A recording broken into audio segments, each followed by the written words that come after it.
Can you hear us now? And it's not there. Sounds like a really far. It must be picking up sound because when Neil spoke, and everyone else talking, it's then moving the camera to me. Derek, can you hear us in the room here? Houston, we have a problem here. Laura's just messaged to say she can hear.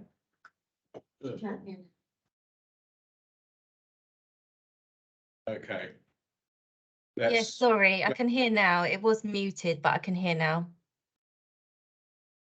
Okay, that might be my fault then.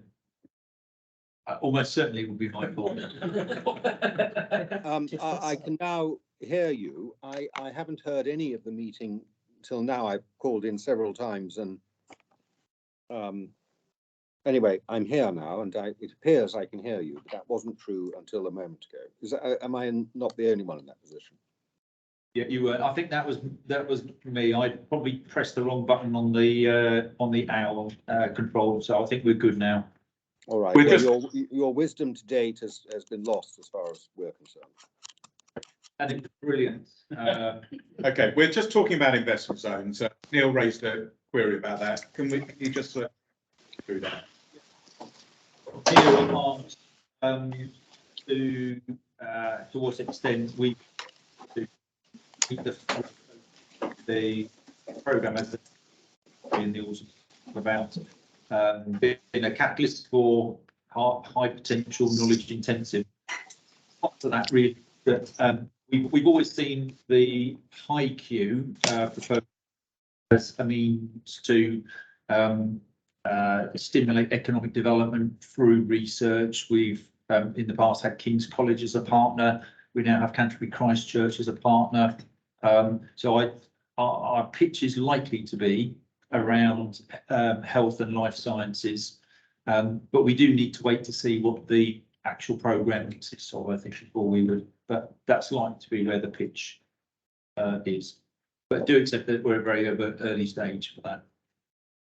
Yes, I think we'll all remember when we made the decision to put the expression of interest into the Department for Investment Zones that we wanted something which was, highly impactful but deliverable without, any concerns for environmental sensitivities there, which was why we chose Ebbsfleet Central East.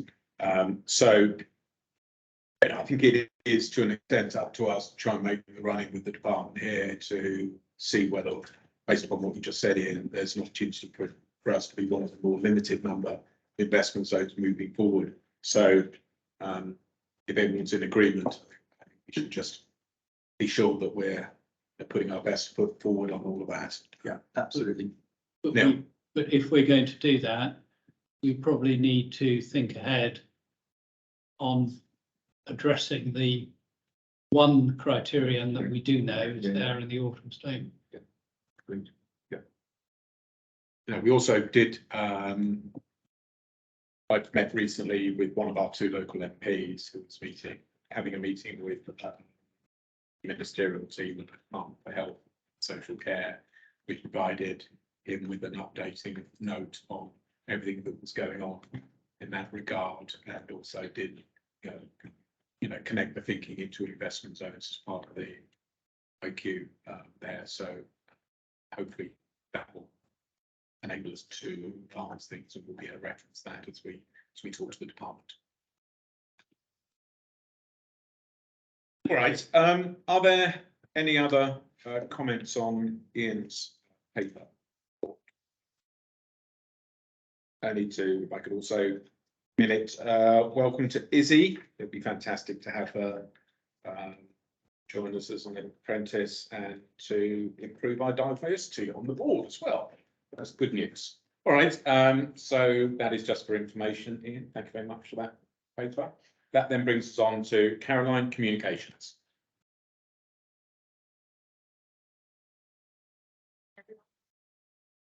Just to cover a few additional points that are covered in the paper.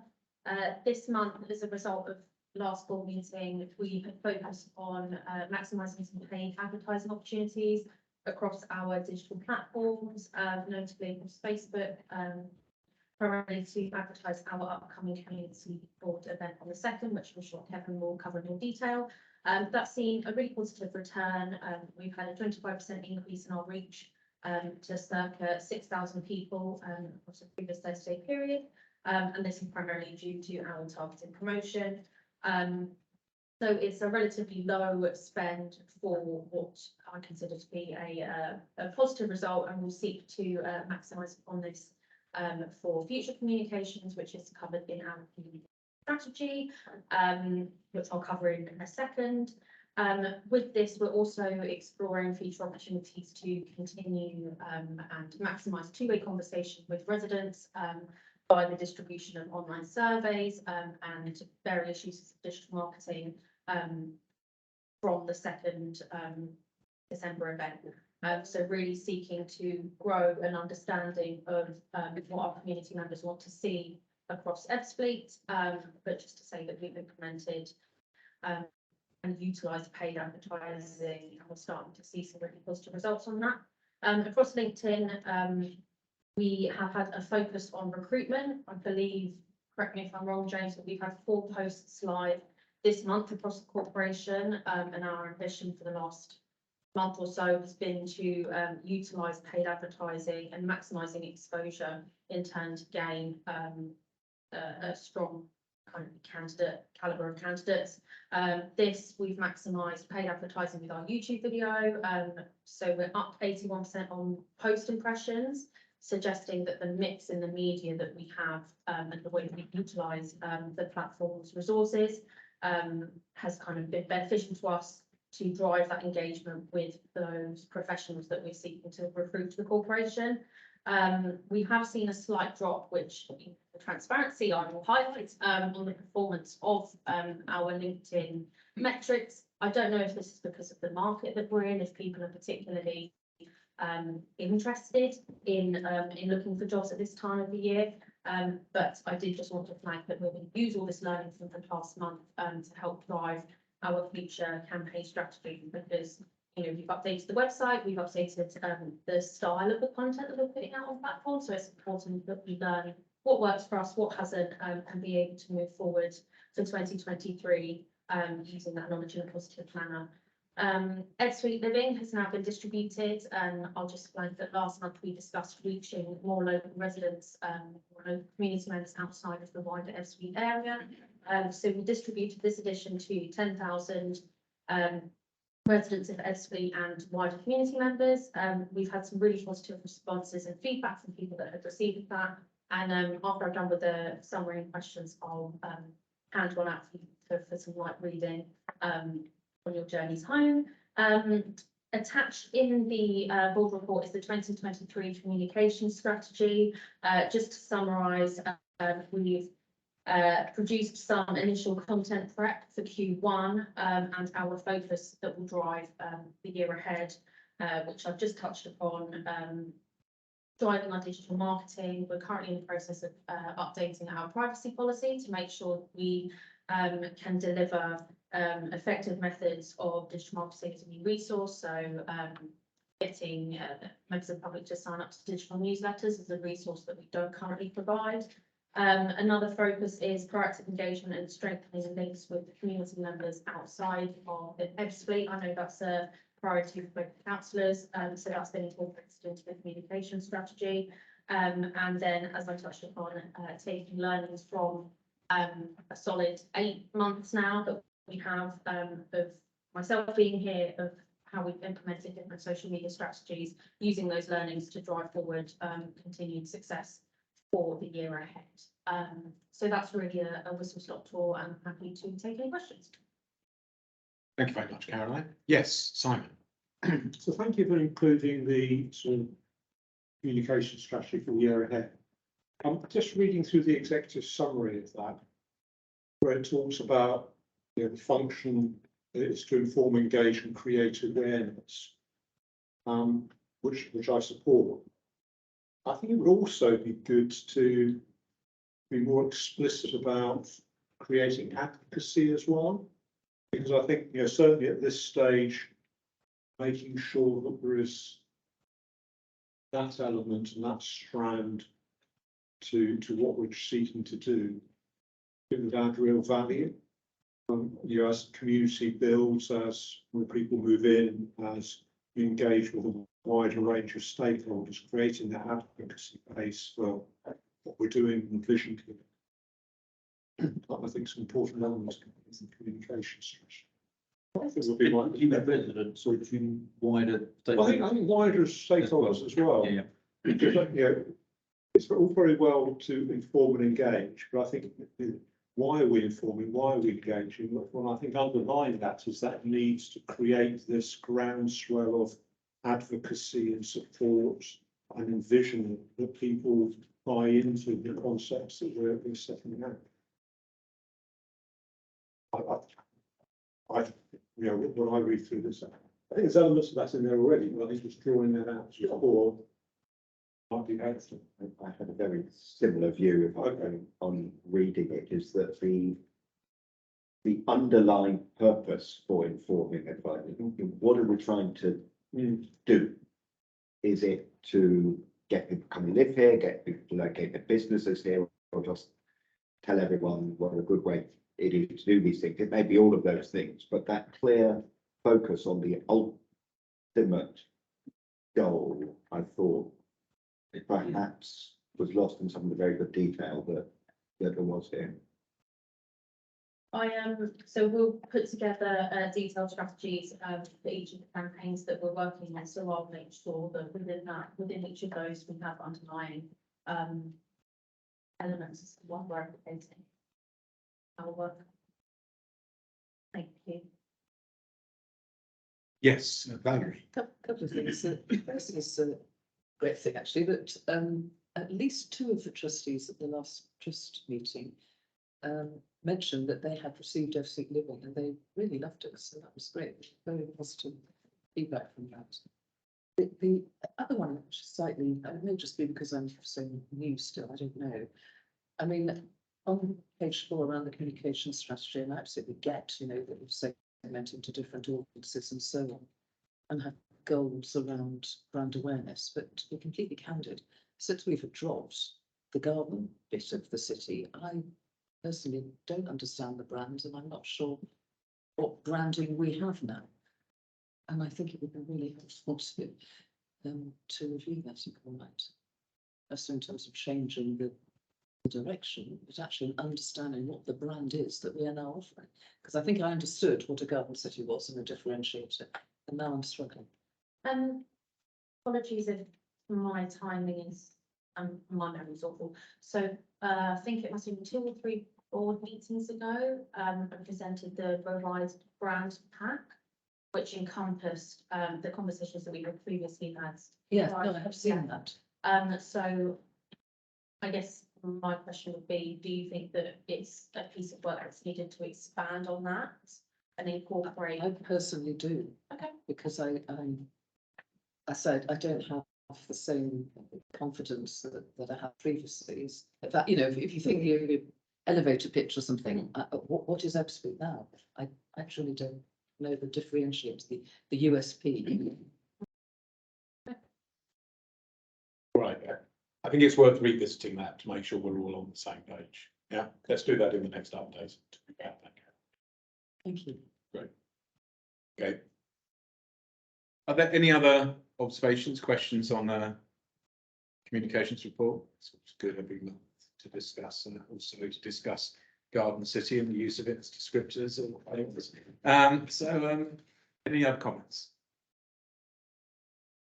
All right. So I think we are noting the report and we're also endorsing the communication strategy 2023. Thank you very much indeed. Getting a copy of Ebbsfleet Living as well. Fantastic. It certainly is not made this on behalf of Ebbsfleet, and I think the team have done a really stellar job at being able to provide such a rich content. Is this being, just to ask, is this being delivered? Yeah, making a very strong pitch to get back the face of Ebbsfleet Central here from Jen. So is this being delivered to interest? Yes. Yeah. So it's the map that's provided is for the immediate residents of Ebbsfleet and then covering the wider communities as well. So there's information that's relevant on a true local scale and those initiatives that will benefit wider communities. But it won't be in space next time, unfortunately. There'll be another celebrity in the mix. Wow, that's exciting. And just to be really geeky, how is this being delivered? Is this being delivered sort of paid for postal delivery? Yeah, so it's currently being delivered by a company called Mailbox Distribution. They hand deliver it to each of the residents. But one of the things that I touched upon in the strategy for 2023 is I'm really keen to have a digital element so people can sign up to receive the digital newsletter straight to their inbox, just so that we can reach as many people as possible. That's great. All right. Good. Well done. So as I say, we are noting the report and also endorsing the communication strategy for 2023. Is everyone happy with that? Good. Thank you very much for that. All right. That's then bringing us on to the next report. Mark, planning, design and delivery report. Yeah, thank you, Simon. Yeah, so the usual update from me, I think the cover paper is a bit shorter than usual, so I was going to spend a little bit of time maybe explaining what's happening on some of the development sites with the current list of work that are going on what's happening on the ground. But yeah, section 2 covers the usual update in terms of committees. We had a meeting in October in relation to a site out on Manaway that was granted temporary permission, and the balcony and terrace design guide was well received. We have a presentation lined up later as identified in 2.3, but we do actually have a meeting in 2 weeks' time. A couple of items there, with 3 items listed in 2.4. The 2 items for Ebbsfleet Green are very likely to go. I understand that some of the developers missed the deadline for the second phase of our village. But yeah, if I could just spend a few minutes talking about the development sites. In 3.2 there, I've mentioned about a large application that's coming from Western Homes. The application is invalid at the moment. But just across Whitecliff generally, so Carston Hill is fully consented. Taylor Wimpey and Clarion are the last developers on site. We're probably expecting them to complete probably within about 2 years. Across Alcredon, there's currently Bellway, Wester Hill Homes, Red Row, about to start. So various different residential policies there. We're expecting an amendment application into the education campus. So that's expected in the next week or so. And then the Western Home Scheme, and then another current live application for Morrison's with some apartments over. Then forms the market centre for Alcredon. And then across Ashmere, Countryside, we're expecting the 3rd phase for Ashmere to be coming in January, and they're obviously sort of working through their scheme. On Ebbsfleet Green is the community buildings that are still to go, so we're hoping to get those to committee in December. Ebbsfleet Central, obviously the board will be familiar that the primary piece of work is obviously the outline planning application. Springhead Park is fully consented, and Countryside have actually completed all of their homes now on Springhead Park, expecting them to go off site in the spring. On Northwick Embankment East, so it's the Keymote sites. They are continuing to proceed quickly. They generally revise their sort of completion forecasts to get sort of quicker and quicker. There's a school still to be consented down there, and then there's the employment site. It's the scheme down there. And then across the Northwick West, a collection of different consents, so a collection of different applications. So a lot of activity going on across multiple sites, but I think it's interesting that some of those sites now are starting to come to a close. You know, Praylers Lane has already finished their way and gone off of that. Springhead Park, as I say, Countryside will go off of that in the spring. So it's just an interesting sort of change of some of the dynamic in terms of what's happening in the area. I mentioned it's a 3.3 Northwick Harbourside, so it was a scheme that Councillor Burton actually identified last month. At that time, we hadn't been consulted by Gratian, so that's the scheme that centres around Ebbsfleet United Football Club. It isn't in the EBC boundary, but we have been consulted by Gratian. In typical timescales, we don't get on to comments. So our intention is to be providing one comment that sort of collates responses from various different parts of the organisation, and the intention is to run that past Simon just to have a look at that before we submit other times out for that to be reported to this next meeting here. A few items identified in section 4. I was at Dartford yesterday, going through their local plan housing numbers. Quite a taxi morning, going through lots of numbers, flat delivery rates. But their examinations finished today. We're expecting another examination session in January, with a hopeful then adoption the early part of next year. The plan supports the delivery of everything that's happening here. So we're obviously looking to support that wherever we can. And then, yeah, the usual update in terms of housing numbers. So 388 completions so far. We haven't got the latest information from Taylor Wimpey. Keep our question in that information. I think we've got the information from Taylor Wimpey after the report was written. So you should be able to get again, hopefully a complete picture of that. I think that's it for me. Thank you. Right, board. Neil. Thank you, Mark, for the good report. I think the encouraging thing is that we've got quite a lot of starts, so hopefully we'll get some completions.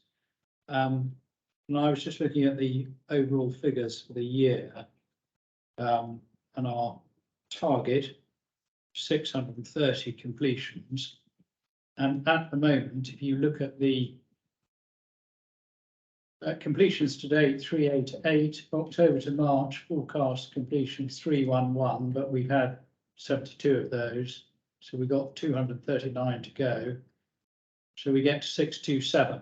But I suspect that you're going to tell me if I ask, well, that's a bit close to our 630, we've got the underreporting.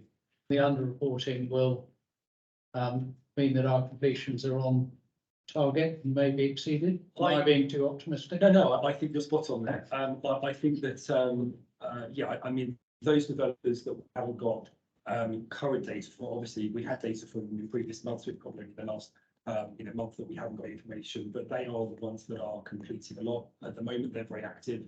So when we did the detailed mid-year review, we looked at the started and not completed number on where those sites were, what was going to be completed by the end of March. It felt like it was in exceedance of 630. I wouldn't say there was a massive buffer, but there was an exceedance at that time. I think one comment that was raised at the last meeting, I may have flagged it myself, was the high number of homes currently under construction. We did do a review of that, and that is correct. So it is an awful lot of activity that's currently taking place. So I'm confident for this year. I think that when we look at business planning next year, we'll have to see where things are. Red Road, for example, they were planning at one point to be offsite by next week by 2024. They now advise that that's likely to be 2025. So there is a little bit of revision here and there. So we're having the appropriate this to. Well, that was going to be the next thing that I was going to ask, because got a large number of starts, so that will translate into completions, which will be good for this year. But as we look into the future, are you getting any indication from house builders that they are, just referred to one example, Red Road, but any other examples of slowing down a bit? Because I get the impression that house builders are a little bit more nervous in the current market. Yeah, and I think that I spent an awful lot of time going through this yesterday morning at the Dartford Civic Centre. And interestingly, when you look across the whole programme of delivery of Ebbsfleet, the next sort of 2 to 3 years have always been forecast to be a high delivery rate. And a lot of that's about Alcadon and residential parcels in Alcadon coming forward at the same time. In terms of the in terms of developers submitting applications, appearing to want to get cracking and to be getting on site, that isn't slowing down at all. Showed a report of 3 sales in a week last week to me at Ashleigh. So they seem to be confident there. So I think that there are areas, where you would think that there could easily be a potentially a slowdown. But interestingly, the next 2 years have always been forecast to be quite high. Therefore, I think that in comparison to this year, we would either be the same or slightly more again, just because that forecast was always so strong. But we can dive into that now. Yeah. Are you convinced the Dartford inspector that's going to happen? Well, I gave him a lot of information yesterday. He now wants me to write it all down. So I'll do that for him and see what he says when he writes his report. So, Thank you. Right, board. An encouraging picture there in the Garden City. All right, that's for noting. Mark, thank you very much for that indeed. That takes us through to Kevin and Ebbsfleet Living. Thank you, Kevin.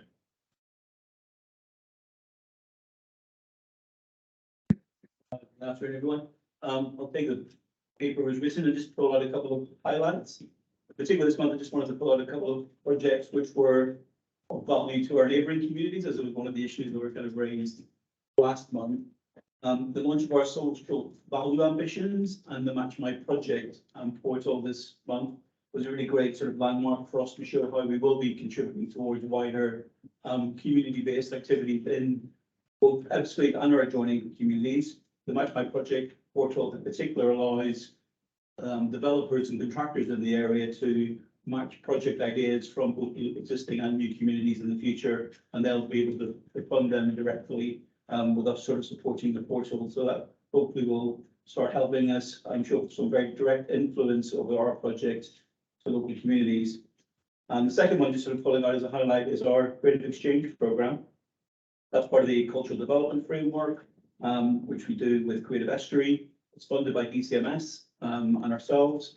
And most of the activity this month has been in existing communities.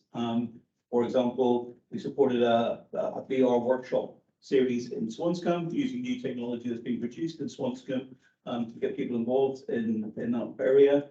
And also we've been working on a number of pop-ups through the programme in local care homes, including one in Queenhithe who launched their sort of murals. So we do quite a lot of work through that Creative Exchange programme in existing communities and with the new community as well.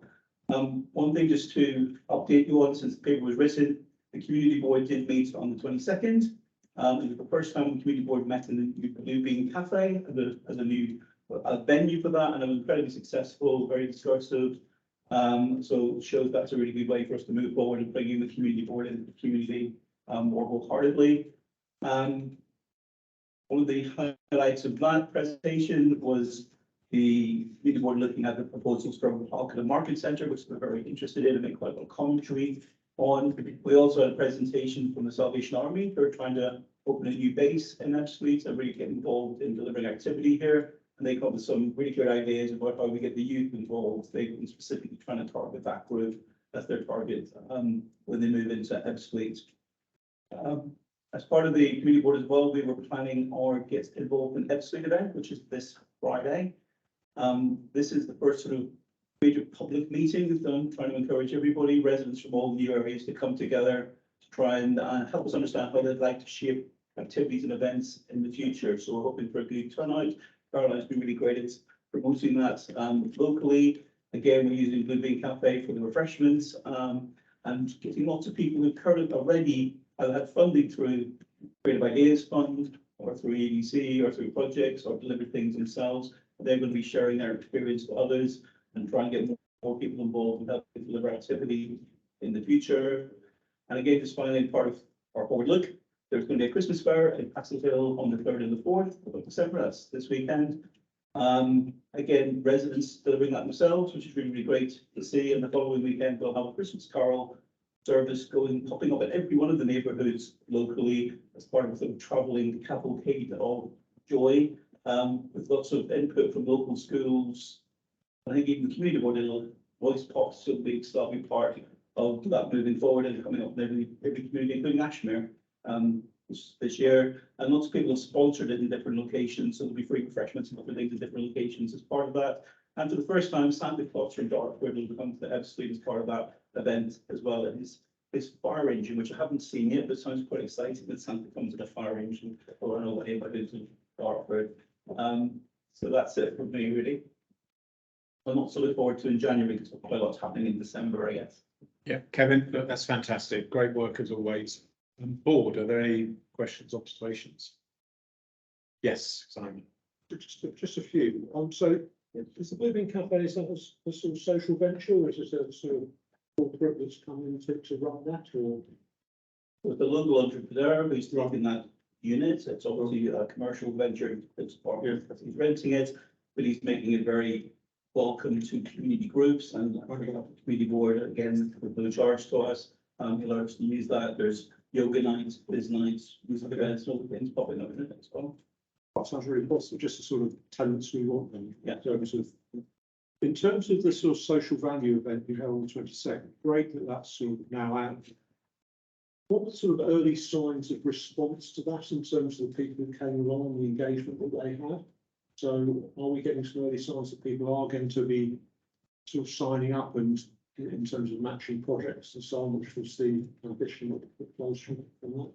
Absolutely. So we had quite a lot of the developers and contractors who came to the event. We had about 10 on the day. Others have expressed interest since. Locally, some people have expressing interest in trying to do volunteering. There's a lot of interest in contractors and developers contributing back to the community. I think some of them have just not had it as a priority in the past, and somehow our taking this lead helps them kind of focus it. The Mastermind project gives them a forum that makes it easier for them to contribute back into their community. So far it's positive, and that's why Ian asked that we take 12 months really to try and let this build before we report on it, because it'll take a little while to get some momentum. Okay, and then the final one was just right at the very end in 4.6. The Prince's Trust. We get to start with the construction program. Right. So how are they recruiting to that? You know, getting the needs of education training into that course. Are they using local networks to identify those people and to engage with them to come on that? Yeah, so this is the second time we've done it. So they already had a program for us last year and they made quite a lot of connections with that. But Lara and my team does a lot of the connectivity between the school and them as well. But they've had experience of doing it previously. This is going to be a continuation of that and building on the success they've had in the past program. One challenge we have got in this area is then with staff to deliver the programs, which we have to kind of keep an eye on. But as I say, they've good experience already, and we're trying to build on. Thank you. Thank you, sir. All right. Board, anything else? No, I think we're noting that. Excellent work as always, coming into an exciting time of the year. Yes, thank you very much for that, Kevin. Report is duly noted. Julia, investment report. Sure. So again, I've taken the paper as read. I just want to highlight a couple of points. So in para 1.3, the key thing is now is that we've got agreement from DLUC that are both on capital and revenue receipts and be transferred from year to year. We've never had that flexibility before, and it's certainly a help when obviously our projects can increase in speed and slow down as well.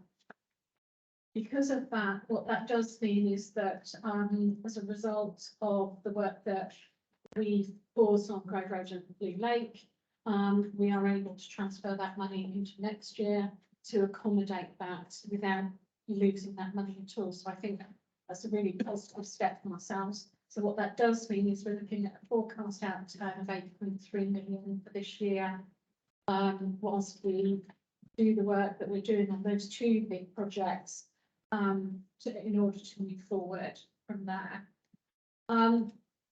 Just moving on to the revenue spend, we have done as part of the mid-year review and reforecast that spend. We expect to spend about £1 million on revenue expenditure, and whilst the actual spend today looks fairly low, in contract and works underway at the moment, £926,000 worth of work is all in contract. So we expect that to materialise. We provided a lot of details to the IOP this month, going through those figures and the data spreadsheets at that panel. In terms of the project level risk, I think Generally in the market, we are seeing a little settlement. We did see prices go down in August, but some of them did rise again in September. But I think inflation is still a pressure that we've got there. We have been taking a lot of soundings from our partners, both construction partners and consultant partners, as to their view about what's happening in the market to get a first overview as we move forward. And health and safety, we've got no sites currently active at the moment, but as Ian did indicate, post publication of this report, we have had the one incident on one of our sites, which was the flint wall down on Grove Road. But you can see we've got, I would say, a lot of low level asset management type activities from the health and safety front appeared in this period as well. That's the report. Thank you very much, Julia. Board, are there any comments, observations? Yes, Nick. Julia, can you explain more about the dynamic exhibited in paragraph 2.2, page 3, between project briefs approved, projects and deliveries, and projects completed? You caveated at the start by saying there is a difference, but the sort of dynamic seems quite material. What's the trend you're seeing? What In terms of, sorry, well, the dynamic between projects approved, business cases approved, projects in delivery, and projects completed? It just seems, it's an enormous level of activity. yeah. But in terms of what's in delivery and business cases approved, is this all about waiting for our capital allocation? Is it, what else is going on between approved and delivery? So I would say a large portion of it is absolutely waiting for funding. We've got a large number of projects on hold. We actually went through all of the projects. And when we reports by IP, we've identified exactly which projects were on hold. Might also be some business cases that we've done in 2 parts, just because we wanted to take the first step and then move on. I'm not sure I'm getting the right gist of the question. No, I think you're So it won't always align. I mean, a classic example is Northwick Mountain East. We went in and bought the site with one business case, and obviously then to deliver the site, we're producing another business case. So that's why you'll see the misalignment in numbers. So in that particular instance, the acquisition business case is in the business case approval line, Yes, but it's not in the project delivery. yes. Yeah. Thank you.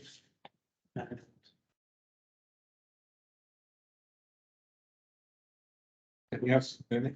Okay, good, Just a quick thing. good. Yes, yes, Fred. Outside spending this year, we're forecasting 8 million, 3, which is kind of $1 million a month from till the end of March, including Christmas. Are we sort of confident we're spending that, or? Yeah, so we've done a review of that expenditure by project and identified exactly where that spend is coming from.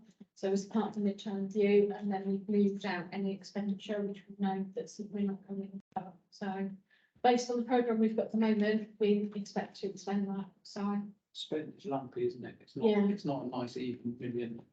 Yeah, no, I didn't anticipate it would be. I just wanted our level of confidence that Yeah. that won't go right. Not sure it's necessarily a bad thing if it does, but I just wanted to get a sense for our confidence of. from everything that we've done as part of our review, and again, we produced the whole spreadsheets for IIP, is we've looked at every single project and the expenditure and what's contracted and what's in grant agreement. But as Gerard said, we get these lumps which are grant agreements which appear once the work has been completed. So what we do with the grant agreement is we expect people to do the work and then they get the grant at the end of it. So it's work's completed. So that's why it appears lumpy. So I would say from the work we've done, we've got a high degree of certainty around this piece of work. Because I think each year on this, it's a bit of a, say, juggling act to make a good estimate of where we're going to be. So when we looked at the IIP last week, I think I'm confident around employees.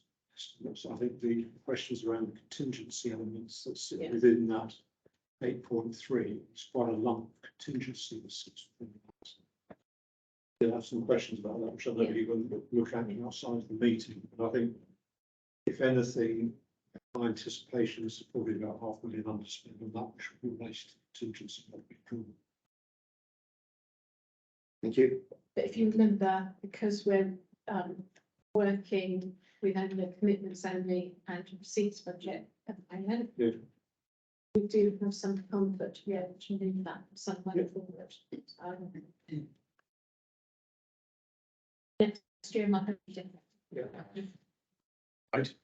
Julia, thank you very much for that. Oh, sorry, Valerie, yes. A quick one. I absolutely agree with all of your key strategic risks. And the news this morning was food prices at 12%. The last BCIS, construction index I looked at was 5.5% for the last quarter. The construction costs are absolutely rising exponentially. Inflation. It's really too much. Yeah, I mean, Ian and I have been looking at some of the data that we can give, and I think that's 5.5 to 8 is kind of where we've been indicated to look at for next year.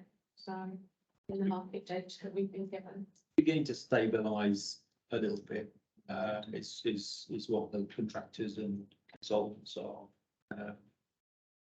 reporting, which is good because it was just Phenomenal. crazy for a period, really volatile. It is beginning to stabilise.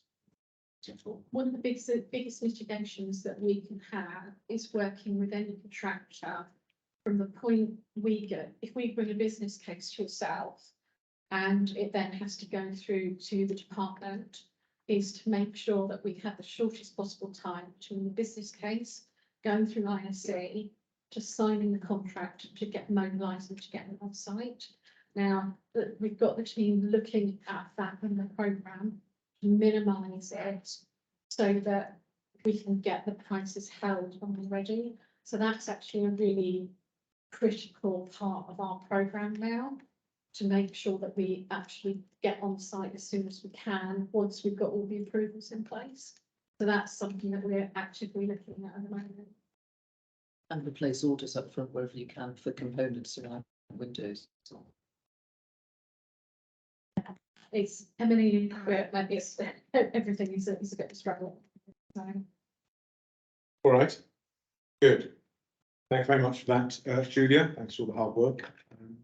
That paper is for noting. Now moving on to the development update paper, Jen. Neil, can I just check, is this something that you would like yourself and your planning colleagues to step out of or not?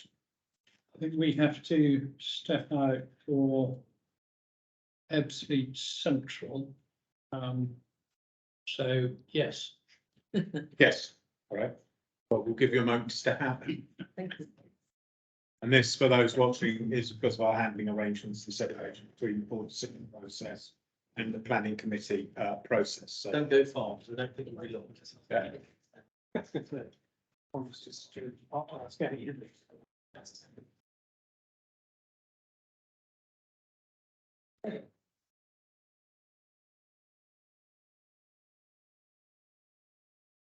Jen, why don't you update us? Yeah, it'll be a short update, because apologies, I lost my voice during a presentation yesterday. But to cover Ebbsfleet Central, as the others stepped out, we have submitted the application and it's since been validated, and we have now received a number of comments which are all publicly available on the application. And we are working through those and obviously continuing to engage with those key stakeholders and those who have made those comments. So that process is ongoing. We have also arranged for a briefing of both Dartford and Gravesham council members. There's a Dartford briefing in a couple of weeks and Gravesham in the new year to keep them up to speed with the application as well. The only other thing I just wanted to highlight on Ebbsfleet Central, and you mentioned it earlier, Simon, is just since I wrote the report, we have now concluded and signed the contract of M3 And the reason I lost my voice is because I spent all day yesterday presenting to them and inducting them into the project, giving them a full, what will be one of many induction sessions to immerse them in the project, so they can get going and start to motor with the phase 1 proposals with us. So that's the main stuff on FC Central. I don't want to ask the others to come back in.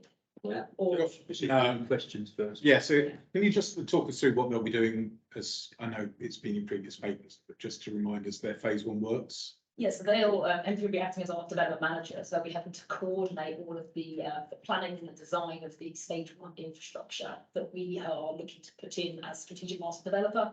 But you'll recall we identified that we didn't have the capacity internally to do all of that work ourselves. We wanted to buy in the capability and capacity for the development manager. M3 have done this exact role on 9 Elms, the Royal Mail, so come with some really good experience in this type of area. So they'll be working with us, moving our current strategic outline case for phase 1 through to the outline business case and full business case, working all that detail up to allow us to then hopefully in time deliver that on site. I think very important, though, we wanted the development manager to bring development expertise as well as just sort of project management skills. We particularly went out to find an organisation that combined those things. So, yeah, that's, and I think we've successfully achieved that. Yeah, looking at the website, which I did when policy has been appointed, they've got a broad range of projects that they've been involved, many of which Yeah, I think it is a very good appointment, knowing what they do pretty well. Yeah, okay. So then the only other update I was just going to add, I can do it, but on the other 2 items were just for noting really, but just to say that the team internally are very much now working through the optioneering across both Thames Way and Grove Road, looking at the alternatives, re-exploring the principles of the schemes and alternative solutions in light of decisions taken by the board a couple of months ago. That work is ongoing. It will be ongoing for a couple of months, and my update will be similar, if that's all right. But just to reassure you that there is a lot of work going on by the internal team in the background to do that work. When are we anticipating that kind of surfacing? I think we're looking at some pre-board sessions early next year, and with strategic outline cases towards late spring, early summer next year. Okay. There is an absence of logic of our planning college, the meeting that has been publicly broadcast and recorded. They're not participating in it. But, I think I know. Which is why a number of my comments and questions I had about the consultation process, again, not suitable for a board meeting to be publicly broadcast. perhaps we'll pick that up later on. I think we should go to part 2 again. But I think we should think about concept. We either don't ask questions that will compromise the planning members, or we don't broadcast. Nick, we agree. I think we need a conversation about that. I think about that, how that's. Okay, all right, we'll take that back. Good point. All right. So that is the development report. Any other observations, questions? Shall I get them in? Because I don't think they weren't filed for the temporary Belmare or Grove Road. So just in case I've got questions, I should go back in. Yes, go. I'm not sure it will, but.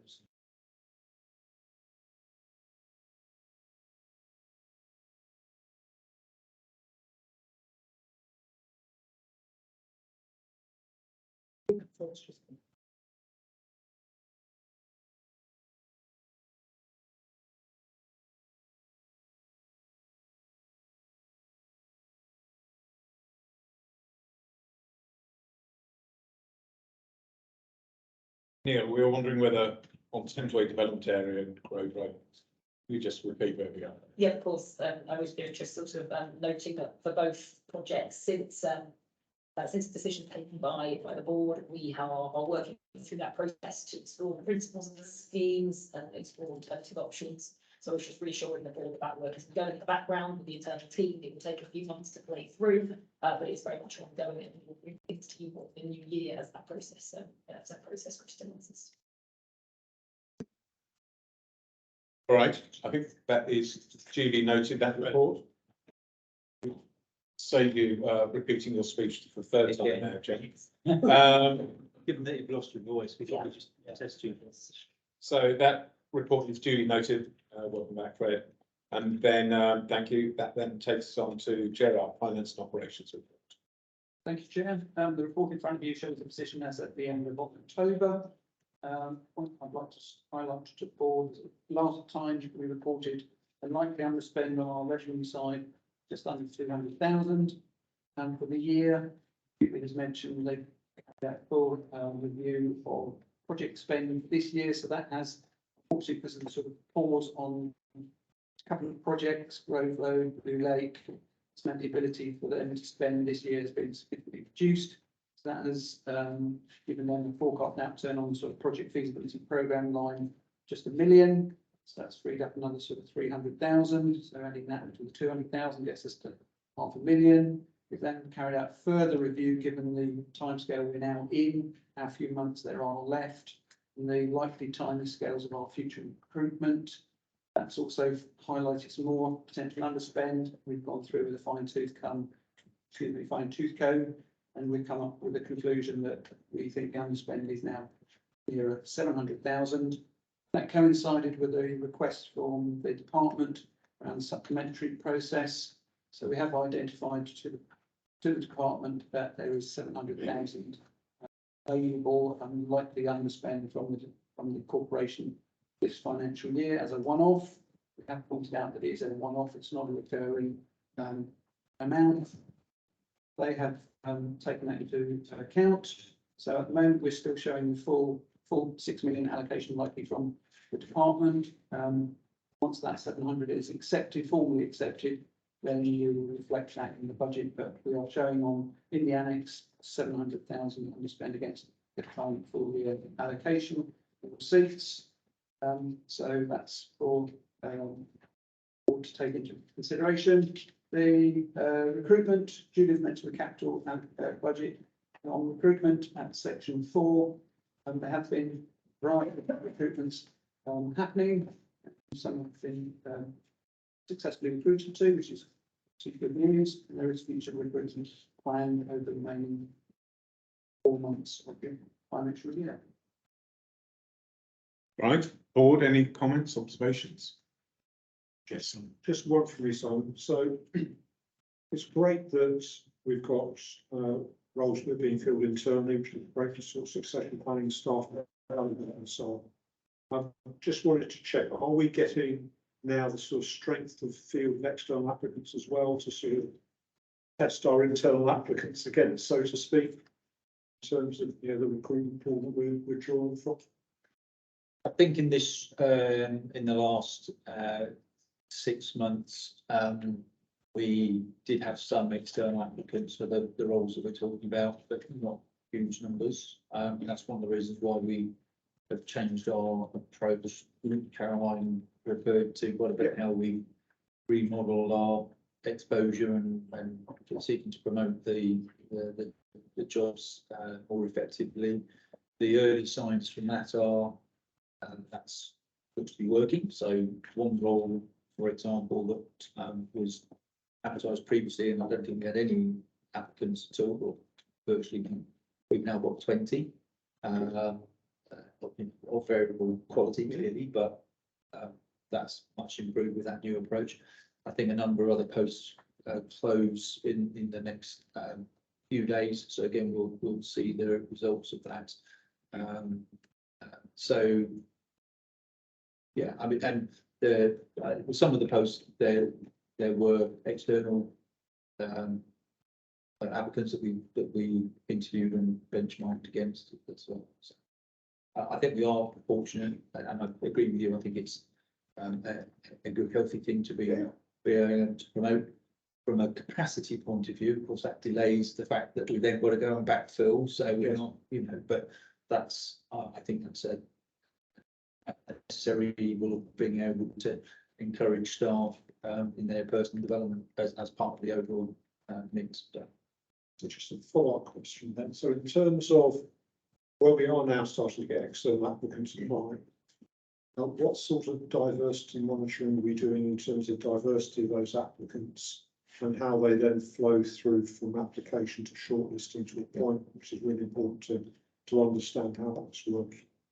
And also in terms of local applicants, because, you know, as the number of people living in this community increases, are we monitoring also, as well as the general diversity, the number of applicants we're getting from local postcodes, whether, you know, they are being successful through the process? I think both of those three important things to measure and understand.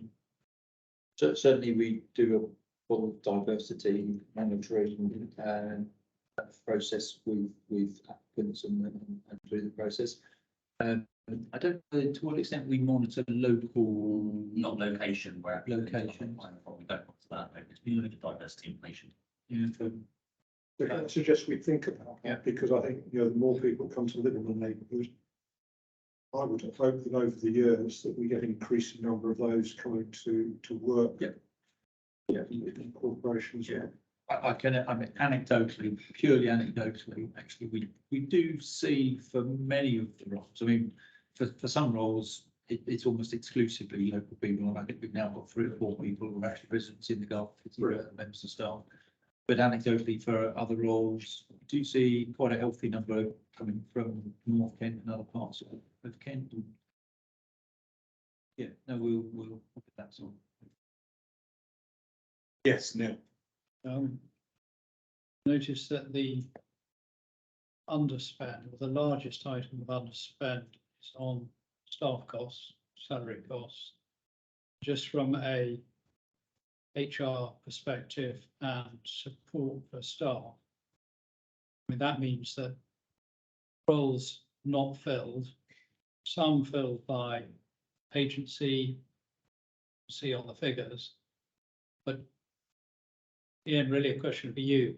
Are staff who are having to cover and fill for other people, is that creating any pressure, and are staff getting the necessary support? It does create some pressure for sure, and we need to be very mindful of that. To be honest, it's been really tricky to manage this because of the lack of certainty of our budget, which means, and I'm faced with the conundrum of, do we recruit, and those people have got, you know, nothing to do because we haven't got capital budget and so on. So it's a tricky balance to strike, and but also you don't want to, I don't want to commit to post for people and then faced with, well, so we've got no projects for them to deliver. So we're faced with, you know, really tricky, potentially redundancy situations. So it has been tricky to get it in balance, and as you say, right, so we need to be very mindful of the pressures that puts on existing staff. We talk about it virtually every week at our directors meeting, trying to understand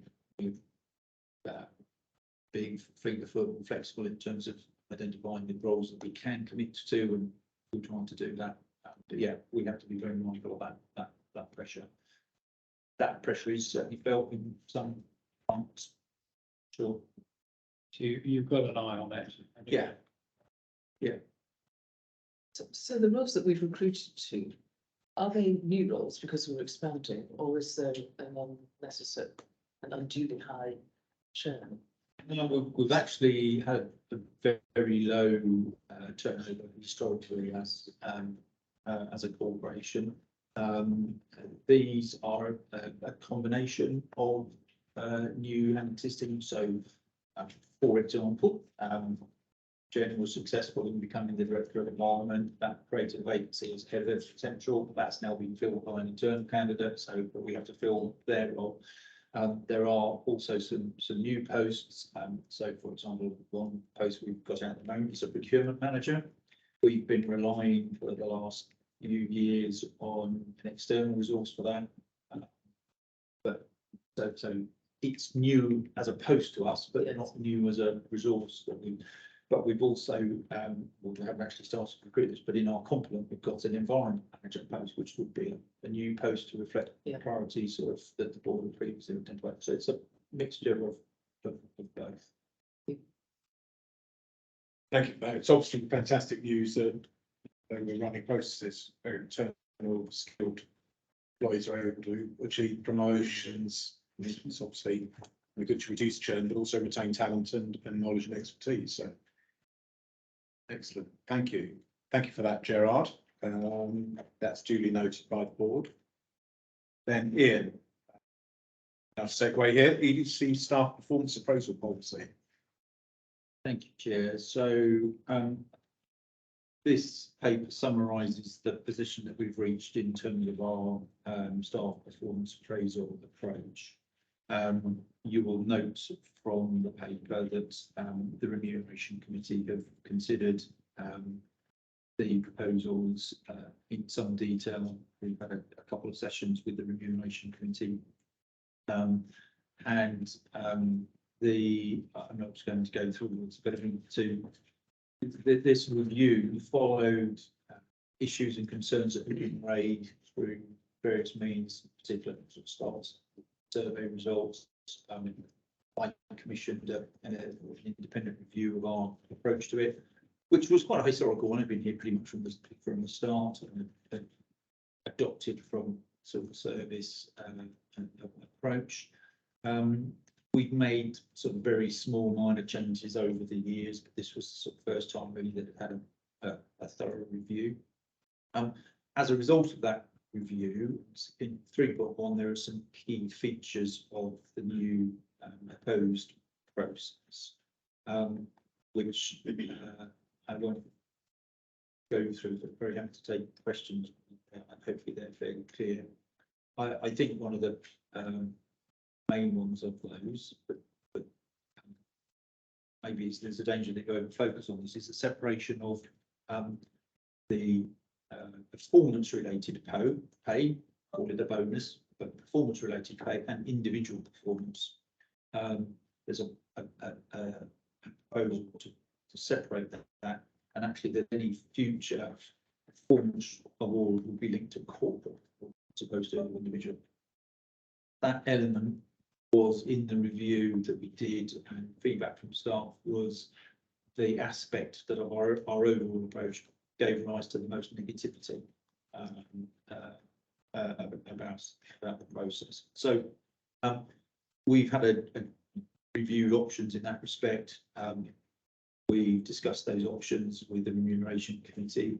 At 4.2, I've set out the considerations that the Remuneration Committee came up with and asked us to ensure that we incorporated. So those are there. You'll note, for example, that the fourth one was a desire to incorporate a KPI that measures community participation, which we don't have at the moment in our suite of KPIs, but there was a feeling that to measure, that was a measure of how successful we are being in terms of creating that community spirit, that community involvement. So we've been looking at how we come up with a fair and robust measure of that. We,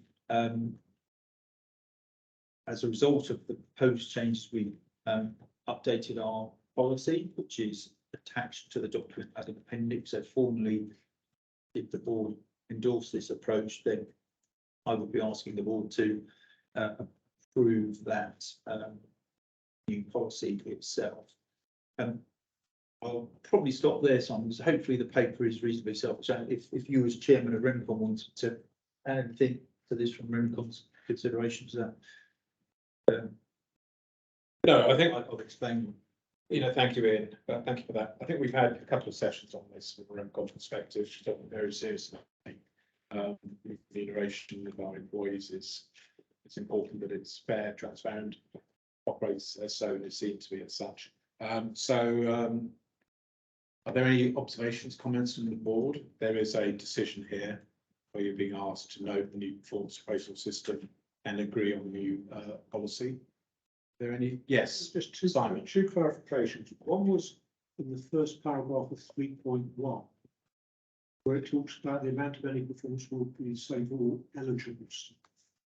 What's the definition of eligible stock? Because I couldn't necessarily find that in Yeah, so, Gerald might be able to, for example, you need to be here out of your probationary period in order to be eligible.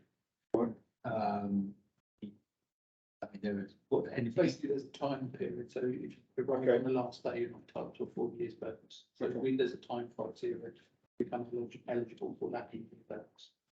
Okay. So those would be set out in performance policy. What about staff? I know we don't have any currently, but the staff who were subject to performance management, would they be eligible staff in this respect? they would, yes. They wouldn't, so. Yep. Well, even if they're under special measures, so to speak, they'll still be eligible. That's the proposal. That it's based on core performance and it would be equally split between all eligible staff. I must say, I'm not entirely comfortable with that as a policy. Well, should we debate that more then? Would the suggestion be then there would be all staff eligible, so there would be a carving out for anyone who's subject to performance management process? I think if that were discretionary carve out. We don't want a position where it's a sort of Daily Mail risk here, and I mean that not because I'm worried about the Daily Mail, but actually it's one of the right things to be worried about. That you've got someone who is performing very poorly.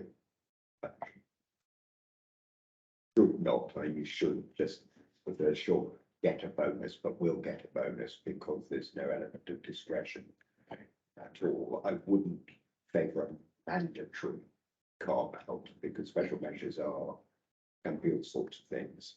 Right, so when it comes back to remuneration committee, so what to decide on the payout, is it not?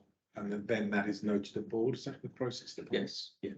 So Yeah. what we could say is that we would ask the chief executive to highlight to us any employees cases where there is a performance management process running and a remuneration committee, they would then consider that particular case and whether or not that individual, based upon the recommendation of the chief executive, should be within the eligible employees subject to the performance, sort of award.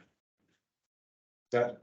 Yeah, okay, I mean, I absolutely understand the performance one of the things we wrestle with. I think the one of the principles has been, and so this takes us slightly back into that book, but I absolutely understand the point being made is that the performance award is being decoupled from personal performance, and so that does take it back into the realms of that. So I was seeking to be pure to that principle of decoupling it, but that's so. But I suppose in that case, just you might say, individual A, they are, making progress, performance is improving, but individual B, so actually things have gone from bad to worse. So A should be within the eligible employees, B should not. So that's something you discuss with the remuneration committee. Yeah, and you make a recommendation. So, yeah, and I think one of the sort of criticisms or concerns about staff about the current approach is the lack of transparency around it, and who is getting the exceptional and how much do they get, and that sort of creates resentment and so on. It seems to be fair, but I absolutely I understand the point. So if someone was carved out, that those performing eligible employees would actually get a large bonus, wouldn't they? Yes, yes, in theory, yes, thanks. So sorry to capitalistic there. So all right. The other just Valerie, sorry, could I just Valerie? I just wanted to support exactly what you're saying, because having decoupled from individual performance and all now relating to team performance, actually the team could well be carrying somebody who would want to get bonus, and I think that is absolutely fair. But I mean, clearly it does need to make sure that whoever is appraising is equally fair, and you have the appropriate targets and so on in relation to the team. Yeah, understand their performance as a contributor. That's well made, Valerie. I'm sure Ian will be able to. Yeah. Can I just ask one other quick thing, though? What was it that made the previous scheme demotivational? I've never heard that in my working life, you know. It's intended to excite and engage and motivate people, so what's wrong with it? And have we solved it? Well, we are attempting to solve it with this new approach where there's it's almost like a spirit, we're all in together, we all contribute to the outcome in whatever way, shape or form it is. I think some of the, you got to bear in mind that we're talking about relatively small sums of money.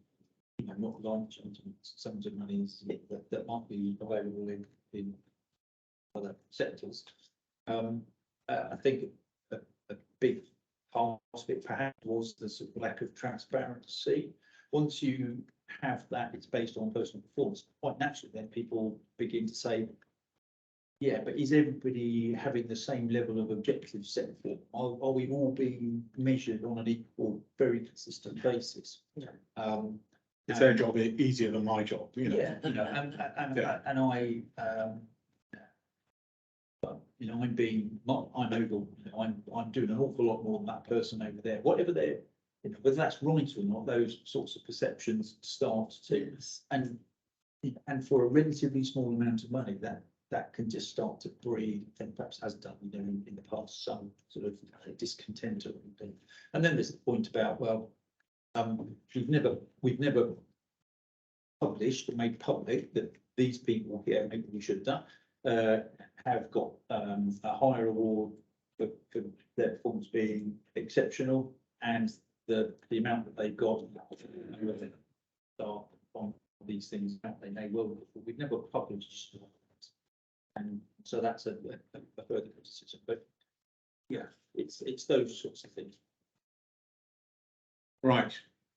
So yes, Simon. Just got some other point, which is around right on the final page of the policy, which was the annual review, proposing its outputs. And you've talked about removing moderation, and I can understand why you're removing that as a concept going forward.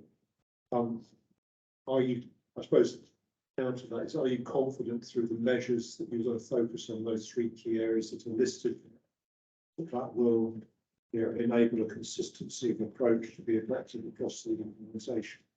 Moderation at the end of the day is just about achieving consistency of approach. If you're not going to use moderation, have you got the necessary tools in place to make sure that consistency of approach is being applied? Yeah, I mean, for me, it's more around training and line management, support and understanding of what's going on. I didn't feel that it was very satisfactory for the directors to be sort of sat there moderating and sort of making judgments on personal performance, when I think the line manager is best placed to do that. But you're absolutely right, there needs to be a sort of a consistent approach to how objectives are being set, how those conversations are being managed, handled, and so on. And frankly, that's quite difficult to achieve absolutely without the sort of accusation. Well, can't, you know, people don't know, but people will surmise, well, I'm working a lot harder than that person over there, so how come it's and that's where that inconsistency then comes in and the resentment comes.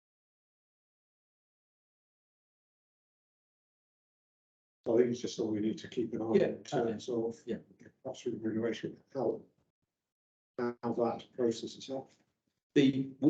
With the move away from the performance all being linked to personal performance,